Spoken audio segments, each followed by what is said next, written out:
টিনার শ্বশুরবাড়ির লোকেরা ভীষণই পনির খেতে পছন্দ করে।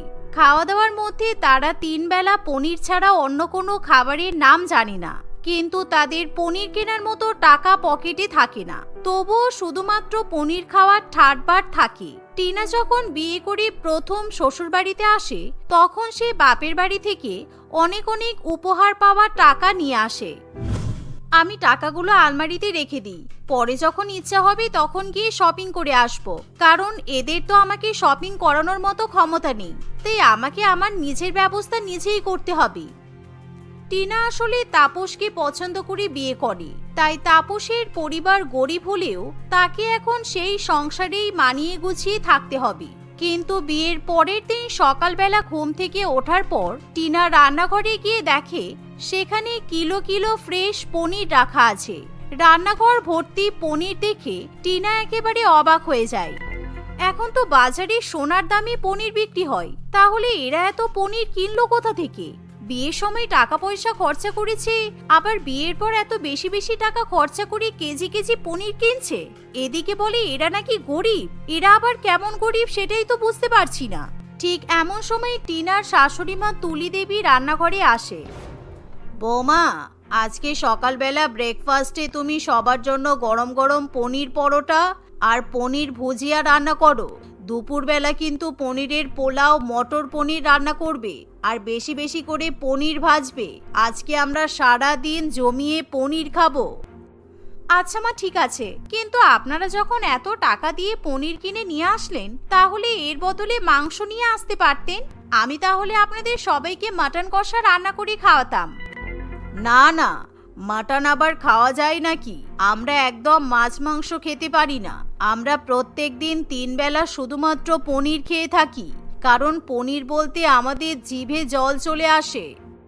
শাশুড়ি মায়ের কথা শুনে টিনা একেবারে অবাক হয়ে যায়, কিন্তু তবুও সে কোনো কথা না বলে তাড়াতাড়ি করে পনির দিয়ে বিভিন্ন রকম রান্নাবান্না করতে শুরু করে। সকালবেলা সে গরম গরম পনিরের পরোটা তৈরি করলে সবাই মিলে একসাথে বসে পনিরের পরোটা খেয়ে নেয়। দুপুরবেলা সে সবাইকে পনির পোলাও, পনির শাহি কাবাব, পনির মশালা এবং তার সাথে মাটার পনির রান্না করে খাওয়ায়। তার শ্বশুরবাড়ির লোকেরা পনিরের বিভিন্ন রকমের ভালো ভালো আইটেম পেয়ে একেবারে চেটে পুটে খেয়ে নেয়। বৌমা, যেই খাবারগুলো বেঁচে আছে তুমি সেগুলো ফ্রিজে তুলে রাখো, কারণ রাত্রিবেলা আমরা এগুলো গরম করে খেয়ে নেব। এভাবেই টিনার শ্বশুরবাড়ির লোকেরা প্রত্যেক দিন বেশি বেশি করে পনির খেতে থাকে। দেখতে দেখতে এভাবেই কয়েকদিন কাটে। একদিন টিনা ঠিক করে সে তার স্বামীর সঙ্গে শপিং করতে যাবে, কিন্তু দুঃখের বিষয় টিনা আলমারি খুলে তার উপহারের টাকা কোথাও খুঁজে পায় না। তাপস, আমি আলমারিতে অনেকগুলো টাকা রেখেছিলাম, কিন্তু এখন খুঁজে পাচ্ছি না। কেন বলো তো? আমার বিয়ের উপহারের টাকা কোথায় গেল? আমি ওই টাকাগুলো দিয়ে শপিং করব ভেবেছিলাম। ও, তুমি ওই টাকাগুলো দিয়ে শপিং করতে? এ বাবা, আমি তো একদম বুঝতে পারিনি গো। আসলে মা আমাকে বলছিল বেশি বেশি করে পনির কিনে নিয়ে আসতে, কিন্তু আমার কাছে কোনো টাকা ছিল না, তো তাই আমি ওই টাকাগুলো দিয়ে বেশি বেশি করে পনির কিনে নিয়ে চলে এসেছি। তুমি কিছু মনে করো না প্লিজ। মানে তুমি আমার উপহারে পাওয়া টাকাগুলো দিয়ে বাজার থেকে পনির কিনে নিয়ে এসেছো? আমি জাস্ট ভাবতে পারছি না। এখন আমি বুঝতে পারছি বিয়ের পরের দিন রান্নাঘরে কেজি কেজি পনির কোথা থেকে এসেছিল। আমার টাকা দিয়ে পনির কিনে নিজেরা পেট ভরাচ্ছ। টিনা জোরে জোরে চিৎকার করলে তার পরিবারের লোকেরা সবই শুনতে পায়, তাই তাদের খুবই খারাপ লাগে, কিন্তু তবুও তারা পনির খাওয়া ছাড়তে পারে না। একদিন টিনা তার শাশুড়ি মায়ের সঙ্গে বাজার করতে যায়, তখন আজকে একটু পালং শাক আর কুমড়ো কিনে নেব, দুপুরবেলা ওটা দিয়ে চচ্চড়ি করে ভাত খাওয়া হয়ে যাবে। না না, ওরকম শুধু শুধু পালং শাক আর কুমড়ো দিয়ে চচ্চড়ি খাওয়া যায় নাকি? আমরা ওরকম শুধু শুধু শাক ভাত খেতে অভ্যস্ত নই। হ্যাঁ মানছি, আমাদের সংসারে রোজগার খুব একটা বেশি নয়, তাই বলে ওরকম গরিবদের মতো খাবার খেতে পারবো না। তাহলে আপনার জন্য আমি রেস্টুরেন্ট থেকে মন্ডা মিঠাই এনে দেবো নাকি? আমি যা রান্না করব আপনাদেরকে তাই খেতে হবে, কারণ সব টাকা পেটে ভরে দিলে কোনো টাকা জমবে না। তুলি দেবী কিছুতেই বৌমার কথা শুনতে চায় না, কারণ মিষ্টির দোকানে সেই সময় তাজা তাজা পনির বিক্রি করা হয়। তাই তুলি দেবী কিছুতেই লোভ সামলাতে পারে না, সে তার বৌমাকে নিয়ে জোর করে পনির কিনতে চলে যায়। সেদিন তাপস তার মাকে মাসকাবারি বাজার করার জন্য যা টাকা দেয় সব টাকা দিয়ে তুলি দেবী বেশি বেশি করে পনির কিনে নেয়। এ কি মা, আপনি সব টাকা খরচা করে পনির কিনে ফেললেন, তাহলে চাল, নুন, ঝাল, অন্যান্য শাকসবজি কিনবো কি করে? কেন, তুমি তো তোমার ব্যাংকের কার্ড নিয়ে এসেছো। আমি ভালো করেই জানি প্রত্যেক মাসে তোমার বাবা তোমাকে টাকা পাঠায়, সুতরাং সেই টাকা দিয়ে তুমি বাদবাকি বাজারগুলো কিনে নাও। আমি আমাদের সংসারের টাকা দিয়ে পনির কিনবো। এরকম কথা শুনে টিনা ভীষণই রেগে যায়, কিন্তু যেহেতু সে এখন সেই সংসারের সদস্য, তাই চাইলেও সে কিছু বলতে পারে না। সে ব্যাংক থেকে টাকা তুলে অন্যান্য শাকসবজি এবং প্রয়োজনীয় জিনিসপত্র কিনে নেয়। সেদিন দুপুরবেলা টিনা তার শ্বশুরবাড়ির লোকেদের জন্য গরম গরম পালক পনির, পনিরের ঝোল এবং ভাত রান্না করে। অন্যদিকে রাত হতে না হতেই সবাই মিলে একসঙ্গে বসে পনির রোল খায়। এভাবেই পনির খেতে খেতে বেশ কিছুদিন কাটে। টিনা, আজকে তোর মাসির জন্মদিন, তাই তুই তোর শ্বশুরবাড়ির লোকেদেরকে নিয়ে রাত্রিবেলা এখানে চলে আসিস। আমরা সবাই একসঙ্গে খাওয়া দাওয়া করব। আমি কিন্তু তোর পছন্দের মাটন বিরিয়ানি, মাটন পোলাও আর মাটন কোরমা রান্না করব, কেমন? মায়ের কাছ থেকে নিমন্ত্রণ পেয়ে টিনা খুবই খুশি হয়, কারণ সে বিয়ের পর থেকে শ্বশুরবাড়িতে এসে একদিনও মাছ মাংস খেতে পায়নি। তাকে সবসময় সকাল, দুপুর, রাত্রিবেলা শুধুই পনির খেতে হয়। সন্ধ্যাবেলা সবাই মিলে টিনার বাপের বাড়িতে যাবে বলে তৈরি হয়ে নেয়। আজকে বৌমার বাপের বাড়িতে গিয়ে জমিয়ে পনির খাবো, কারণ ওরা অনেক বড় লোক আর পনিরের ভালো ভালো আইটেম রান্না করবে। আমি তো ব্যাগে প্লাস্টিকও নিয়ে নিয়েছি। যেই খাবারগুলো খেতে পারবো না, সেই পনিরের খাবারগুলো ব্যাগে ভর্তি করে নিয়ে চলে আসব। তাহলে আমাদের এক সপ্তাহ আর পনির কিনতে হবে না। ফ্রি ফান্ডে এক সপ্তাহ ধরে পনির খাবো। এমনই ভাবনা চিন্তা করতে করতে টিনার শ্বশুরবাড়ির লোকেরা টিনার বাপের বাড়িতে পৌঁছায়।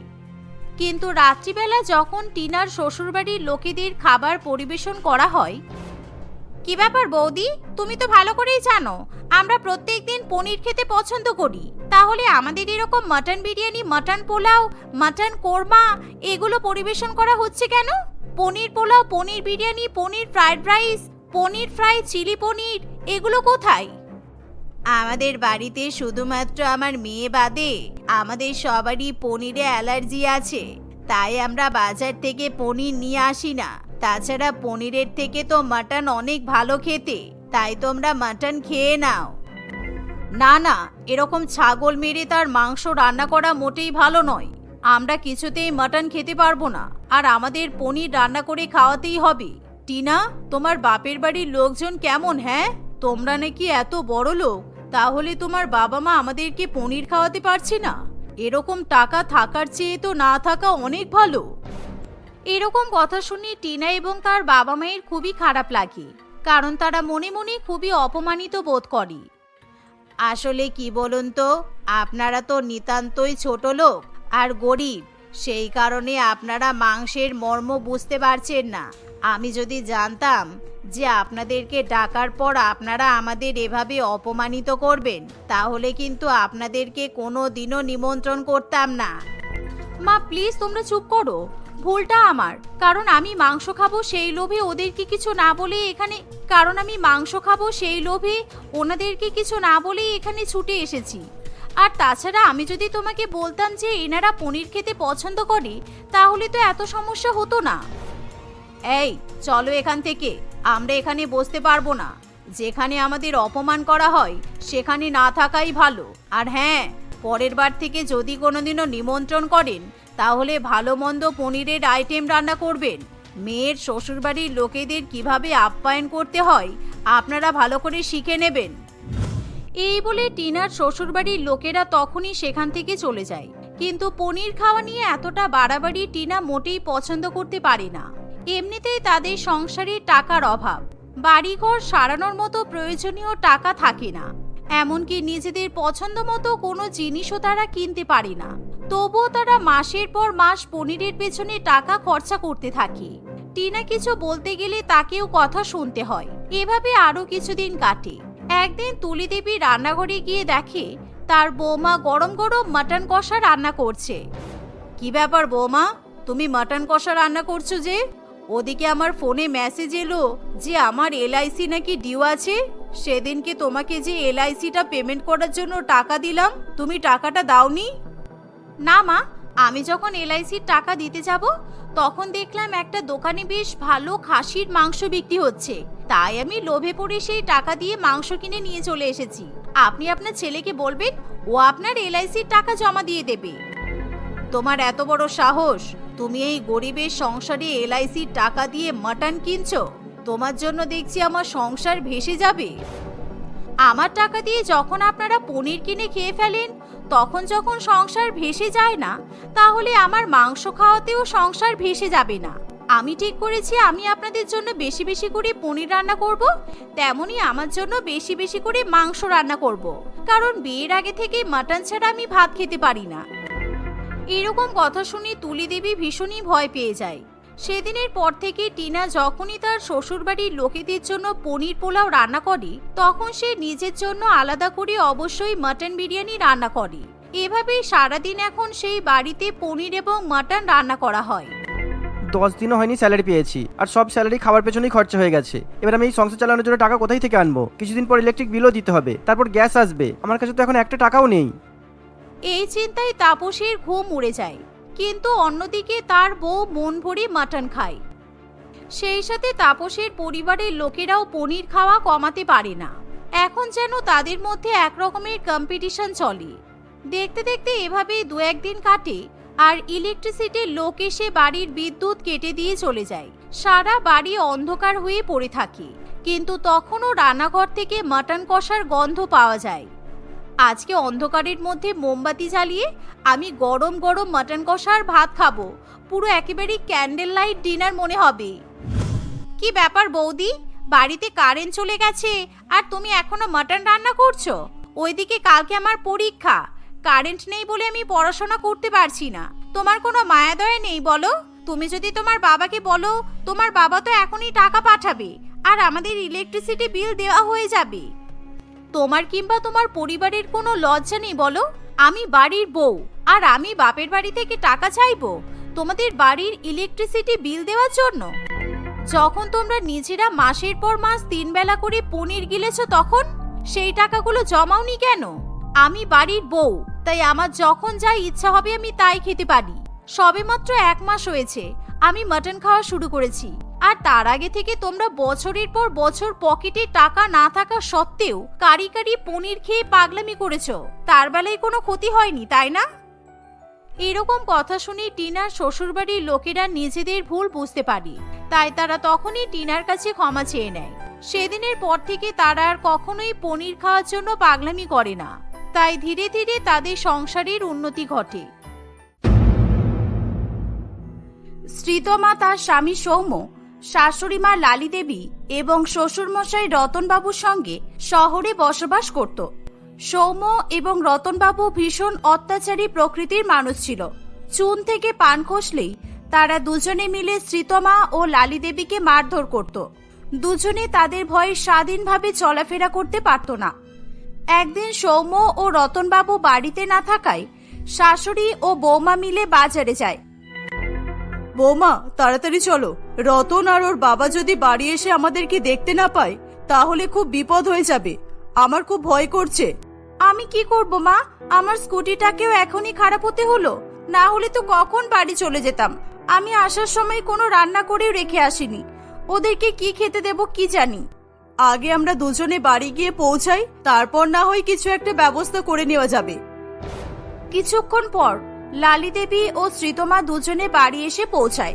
রতনবাবু ও সৌম্য তখনও অফিস থেকে না ফেরায় তারা ভীষণ শান্তি পায়। তারা দুজনে মিলে রান্নাঘরে রান্না করতে চলে যায়।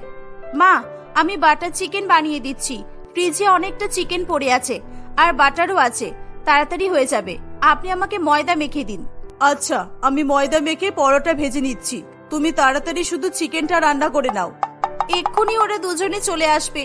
আমার তো ভয়ে হাত পা ঠান্ডা হয়ে যাচ্ছে মা।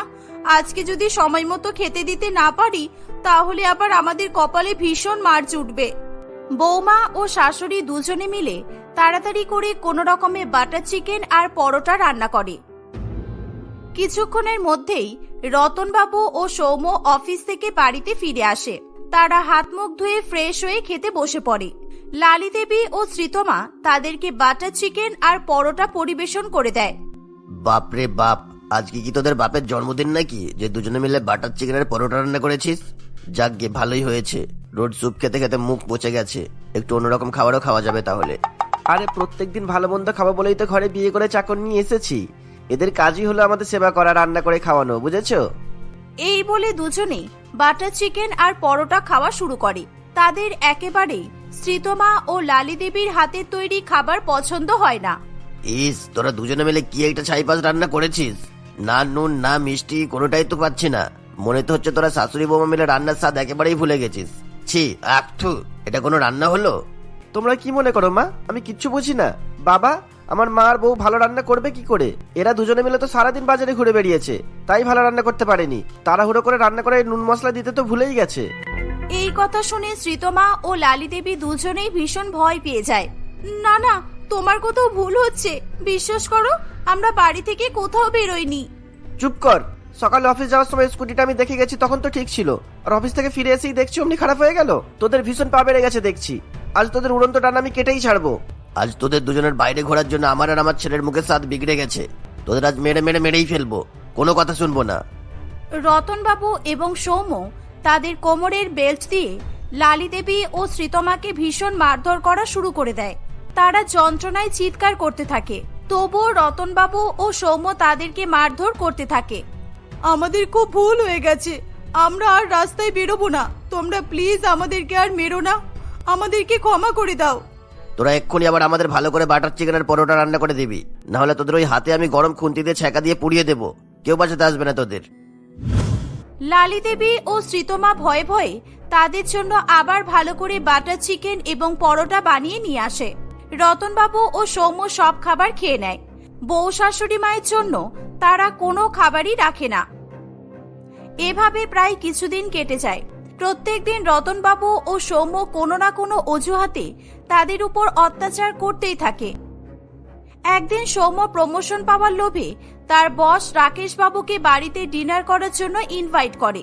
সে তার বউকে রাকেশ বাবুর জন্য ভালো মন্দ খাবার রান্না করার কথা বলে। তুমি চিন্তা করো না, আমি খুব ভালো করে রান্না করব। তোমার বস আমার হাতে রান্না খেয়ে নিশ্চয়ই পছন্দ করবেন আর তোমাকে প্রমোশনও দিয়ে দেবেন।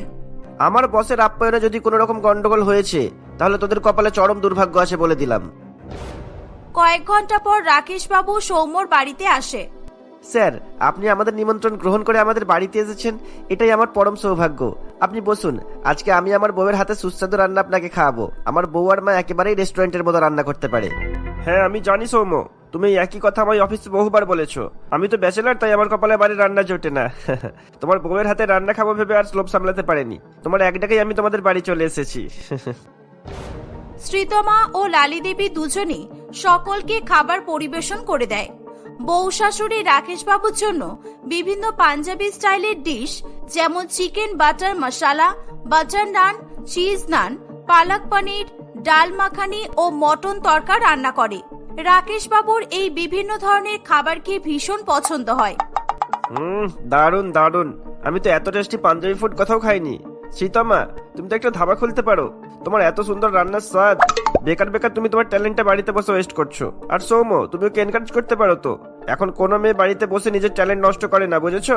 তোমার বউ একেবারে রূপে গুণে সম্পূর্ণ। থ্যাংক ইউ রাকেশ বাবু, আমি আমার বাড়ির লোকেদের জন্য রান্না করতে খুব ভালোবাসি।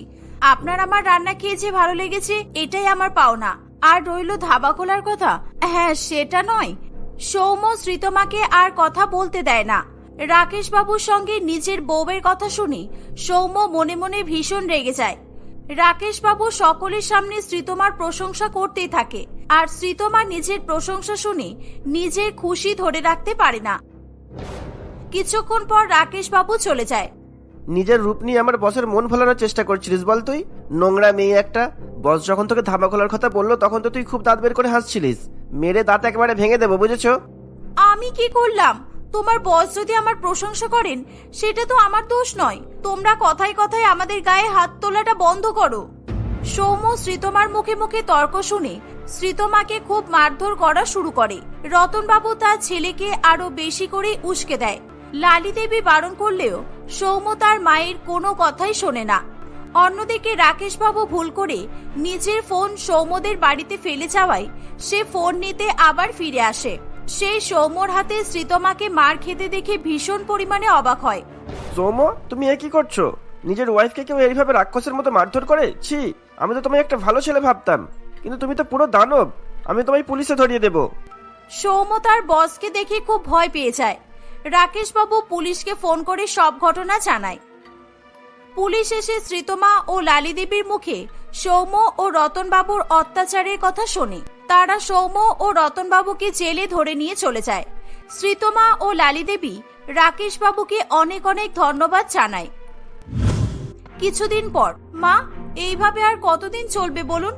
রাকেশবাবু আমাদের অনেক উপকার করেছেন, কিন্তু ওনার টাকায় আর কতদিন আমাদের সংসার চলবে? ঠিক বলেছো বৌমা, কিন্তু আমরা দুজনেই মহিলা, কি কাজ করব বলো? আমাদের কে কাজ দেবে? আমি ভাবছি একটা ধাবা খুলবো। আপনার মনে আছে রাকেশবাবু আমার রান্না খেয়ে খুব পছন্দ করেছিল আর আমাকে ধাবা খুলতে বলেছিল? তাই আমি ধাবা খুলে সবাইকে আমার হাতের পাঞ্জাবি স্টাইল রান্না খাওয়াবো। শ্রীতমা ও লালি দেবী একটা ফাঁকা জায়গায় নিজেদের ধাবা খুলে ফেলে। রাকেশবাবু তাদেরকে টাকা দিয়ে হেল্প করতে চাইলেও তারা কোনো রকমের সাহায্য নেয় না। শাশুড়ি আর বৌমার ধাবা কিছুদিনের মধ্যেই বেশ নাম করে। সকলে শ্রীতমার হাতের রান্না ভীষণ পছন্দ করতে শুরু করে। কিন্তু একদিন একটা বড় কনস্ট্রাকশন লরি এসে তাদের ধাবাটা পুরোপুরি ভেঙে চুরমার করে দেয়। এ কি, আপনারা কার পারমিশনে আমাদের ধাবাটা ভেঙে দিলেন? আমি পুলিশকে ইনফর্ম করব। আমি আর আমার শাশুড়ি মা অনেক কষ্টে এই ধাবাটা দাঁড় করিয়েছিলাম, আর আপনারা এক নিমেষেই সব শেষ করে দিলেন। আরে দিদি, এইসব সেন্টিমেন্টের সুস্থির দেওয়ার কথা অন্য জায়গায় বলবেন। খোলা মাঠে আপনি কার পারমিশনে একটা ধাবা খুলেছেন? এই জমিতে প্রমোটিং হবে, তাই আমরা আপনাদের এই ইললিগাল ধাবাটা ভেঙে দিলাম। তাই বলে আপনারা এইভাবে আমার স্বপ্নের ধাবাকে ভেঙে চুরে দেবেন? শ্রীতমা ও লালি দেবী রাকেশবাবুকে সব ঘটনা জানায়। শ্রীতমা, আমি তোমায় বারণ করেছিলাম যেমন খোলা মাঠে ধাবা খোলো না, কিন্তু তোমরা তোমার কথা শোনোনি। এই জমিতে যিনি প্রমোটিং করছেন উনি অনেক বড় ইনফ্লুয়েন্সিং একটা লোক, আমার কথা উনি শুনবেন না। তাহলে আমরা এখন কি করব? ওই ধাবাটাকে সাজাতে আমাদের অনেক টাকা খরচ হয়েছিল, এবার আমরা পথে বসে যাব। কেন পথে বসতে যাবে কেন? তোমার তো একটা স্কুটি আছে, ওইটা আমি ঠিক করে দিচ্ছি। তুমি তোমার স্কুটিতে একটা চলন্ত ধাবা খুলে নাও। কলকাতা শহরে এমন স্কুটি ধাবা কোথাও শুরু হয়নি। শহরের বিভিন্ন জায়গায় ঘুরে ঘুরে তুমি সবাইকে নিজের হাতের পাঞ্জাবি স্টাইলিশ খাবার খাওয়াবে। এতে আর কাউকেই তোমায় ধাবায় আসতে হবে না, বরং তুমি তোমার স্কুটিতেই ধাবা নিয়ে সকলের কাছে পৌঁছে যাবে। হ্যাঁ বৌমা, রাকেশ একদম ঠিক কথা বলেছে। তুমি তো খুব ভালো স্কুটি চালাতে পারো। সেই স্কুটি চালিয়ে যদি খাবার বিক্রি করো, তাহলে আরো বেশি লোক তোমার হাতে রান্না খাওয়ার সুযোগ পাবে। এই কথা শুনে শ্রীতমাও ভীষণ খুশি হয়। রাকেশবাবু শ্রীতমার স্কুটি দোকানে দিয়ে দেয়। স্কুটিটা সুন্দর করে ধাবা স্টাইলে সাজানো হলে শ্রীতমা নিজের স্কুটি ধাবা খুলে ফেলে। সে স্কুটিতে করে রান্নার জিনিসপত্র এবং একটা মিনি গ্যাস ক্যারি করে এবং শহরের একটা জমজমাট অঞ্চলে দাঁড়িয়ে সকলকে রান্না করে খাওয়াতে শুরু করে। এইভাবে সে তার স্কুটি ধাবা নিয়ে শহরের বিভিন্ন জায়গায় ঘুরে বেড়াতে থাকে। কিছুদিনের মধ্যেই শহরের সকলের মুখে শ্রীতমার স্কুটি ধাবার নাম ছড়িয়ে পড়ে। রাকেশবাবু, আজকে আপনার জন্য আমার স্কুটি ধাবা শহরে এত বিখ্যাত হয়ে উঠেছে। আপনাকে যে কি বলে আমি ধন্যবাদ জানাবো আমি সেটাই বুঝে উঠতে পারছি না, জানেন? আপনি না থাকলে এতদিনে আমি আমার বরের হাতে মার খেয়েই মারা যেতাম। সে ঠিক আছে, আমি তোমার কাছ থেকে কিছুই চাই না। আমি শুধু এই স্কুটি ধাবার মালকিনকে বিয়ে করতে চাই। তুমি যদি রাজি থাকো তো বলো, দুজনে পার্টনারশিপে স্কুটি ধাবা চালাবো, আর আমার কপালেও রোজ ভালো ভালো খাবার জুটবে। রাকেশবাবুর কথা শুনে শ্রীতমা খুব লজ্জা পেয়ে যায়। সে রাকেশবাবুকে বিয়ে করার জন্য রাজি হয়ে যায়। কিছুদিন পর লালি দেবী শ্রীতমার সঙ্গে রাকেশবাবু ধুমধাম করে বিয়ে দিয়ে দেয়। শ্রীতমা বিয়ের পরেও তার স্কুটি ধাবা নিয়ে শহরের বিভিন্ন প্রান্তে ঘুরে বেড়ায় এবং কিছুদিনের মধ্যেই তার স্কুটি ধাবা পেপারের প্রথম পাতার হেডলাইনে পরিণত হয়। এভাবেই তারা সকলে মিলে হাসি খুশি বসবাস করতে থাকে।